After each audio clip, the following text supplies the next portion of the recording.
মানে আপনি যাই কিছু শিখেন বা না শিখেন, আপনি স্কুলে যান বা না যান, ডিগ্রি আছে নাকি না আছে, কিচ্ছু লাগবে না। মানে আপনি যদি জীবনে একটা জিনিস শিখেন, চামচামি করা, তাহলে আপনার জন্য এই বাংলাদেশ। এবং আপনি যদি দালালি করা শিখাতে পারেন বা নিজে শিখেন, তাহলে দেশ আপনার জন্য। এই কথাটা কেন বললাম? কারণ আমরা অনেক সময় অনেক জায়গাতে যাই, বাংলাদেশের বাইরে কাজের জন্য।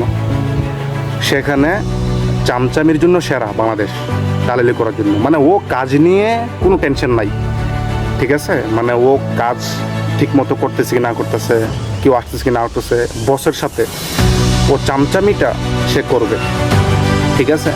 মানে চামচামির জন্য বাঙালি সেরা, ঠিক আছে? মানে আপনি জীবনে উন্নতি যদি করতে চান, তাহলে আপনাকে একটা জিনিস মাথায় রাখতে হবে, চামচামি কীভাবে করতে হয়, দালালি কীভাবে করতে হয়, তাহলে আপনি জীবনে উন্নতি করতে পারবেন। মানে ভালো কাজ কইরা এই দেশে উন্নতি করা সম্ভব না, এটা মাথায় রাখবেন।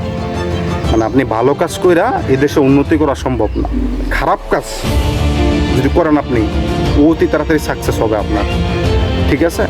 তার মধ্যে চামচামি, ঠিক আছে? মানে ও যদি চামচামি নাই করে, ওর পেটের ভাত হজমি হইতো না।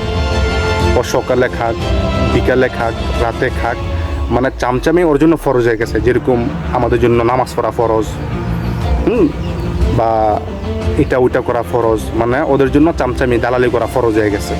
মানে ওরা যদি একত্র চামচামি না করে, মানে আমার কাছে মনে হয় যে ওদের পেটের ভাত হজম হয় না, ঠিক আছে? মানে ওদের এত কষ্ট হয়, মানে ওর লস হয়ে যেতেছে, লস হোক কোনো সমস্যা নাই, লাভ হতেছে লাভ হোক কোনো সমস্যা নাই, কিন্তু ওর চামচামি করা লাগবে। মানে চামচামি করার লেগি বাঙালি সেরা, ঠিক আছে? মানে আপনি মানেন বা না মানেন, দেখেন আপনার আশেপাশেই আমরা বাইরের দেশে যাই, মানে আমাদের থেকেও টাকা পয়সা ইনকাম কম করে, ঠিক আছে? কিন্তু চামচামি সকালে বিকালে দুপুরে থাকবো। মানে এই জন্য বলি, মানে আপনারা স্কুলে যান বা না যান, কলেজে যান বা না যান, মানে জীবনে কোনো কিছু শিখেন বা না শিখেন, চামচামি করা, দালালি করা, মানে মানুষের হুগা মারা, ঠিক আছে, ওটা শিখবেন। তাহলে আপনার জীবন অতি তাড়াতাড়ি সাফল্য পাবে।